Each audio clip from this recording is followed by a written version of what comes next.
Making dua is a wonderful part of our religion, and the more we ask from Allah, the more we might feel closer to Him. Assalamu alaikum, dear viewers. Welcome to I O Allah. Join us on a journey of enlightenment as we explore the teachings of Islam and delve into the beautiful principles that guide our lives. In Islam, the concept of ask and ye shall receive is applied to almost anything. After all, we are told, if you're having a particularly good day, then it might be easy to believe that Allah will answer your dua. However, when you're not following Allah's commands and you wrong yourself by not fulfilling His rights or the rights of His creation, then you feel like your dua will not have a chance of acceptance at all. Believing it'll be answered gets harder because of the hurdles you've put in your mind. We can find instances not just of why we should make dua, but of duash being answered in the Quran and in stories from Hadith, and even from the stories of the Salaf, like the one given below, taken from this post by Aina. Dua of a baker. One day, Imam Ahmed was traveling to Sham, and on the way, he stopped by a masjid to spend the night. The guard of the masjid told him, "You need to get out, the masjid is closing." Imam Ahmad had nowhere to go, so he slept at the steps of the masjid instead. The guard, not knowing that he is Imam Ahmed, one of the most famous scholars of his time and beyond, picked up Imam Ahmad by his legs and dragged him to the middle of the street. A baker across the street saw him, not knowing he was Imam Ahmad, and said, "You can sleep in my bakery tonight while I work." Imam Ahmad went to stay at his place. There, he observed this man doing dhikr while putting the dough together, putting it in the oven, and through every step of the process, kneading, forming, baking, etc., he said, "Subhan Allah, glory be to Allah, Alhamdulillah, all praise is for Allah, La ilaha illallah, there is no God but Allah, Allahu Akbar, Allah is the greatest." The entire night, he made tasbih.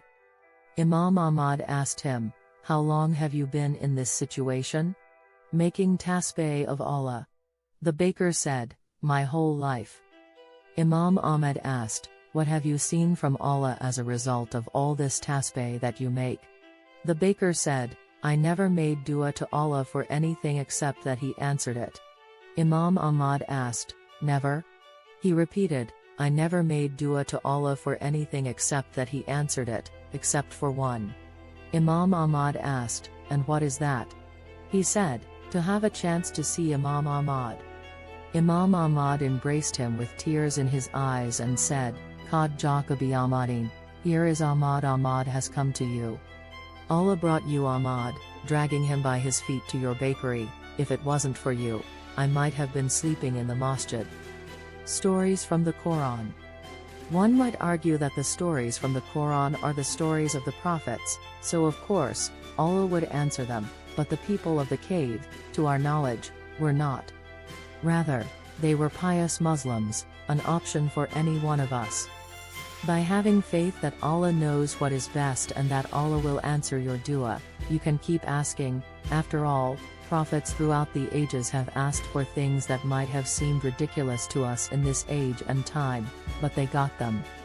So you, too, can trust with all your heart that Allah will answer your dua. Dua of Adam and Hawa Alif. Adam and Hawa acknowledged their mistake and made dua to Allah for forgiveness, while Iblis was too arrogant to do the same. In contrast, the dua Iblis eventually made was for a long life that lasted until the day of judgment, not caring what came after, and Allah accepted his dua too. Dua of Yunus. In the next verse, we see that Allah accepted his dua, so we answered his call, and delivered him from the distress. And thus we do deliver the believers, who believe in the oneness of Allah, abstain from evil and work righteousness.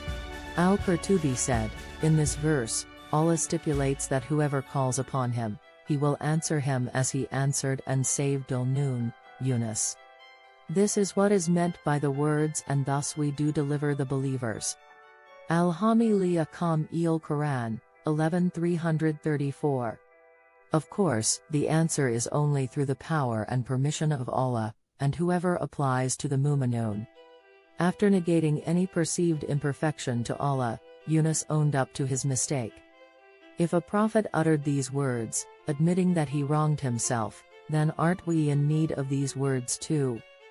Dua of people of the cave. Just 6 verses later, how does their story unfold?